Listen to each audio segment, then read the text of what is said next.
இலங்கைக்குள் வாகன இறக்குமதி மீதான கட்டுப்பாடுகள் நீக்கப்பட்டமைக்கு அமைய 2025ஆம் ஆண்டு ஜனவரி மாதம் முதல் ஆகஸ்ட் மாதம் வரையிலான 8 மாத கால பகுதியில் நாட்டுக்குள் வாகன இறக்குமதிக்காக 1007.5 மில்லியன் அமெரிக்க டாலர்கள் செலவிடப்பட்டுள்ளதாக இலங்கை மத்திய வங்கி தெரிவித்துள்ளது.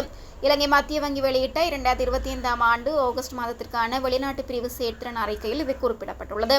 இந்த ஆண்டு ஒரே மாதத்தில் அதிகபட்ச வாகன இறக்குமதி செலவு கடந்த ஆகஸ்ட் மாதம் பதிவான நிலையில் அதன் எண்ணிக்கை 255.7 மில்லியன் அமெரிக்க டாலர்களாகும்.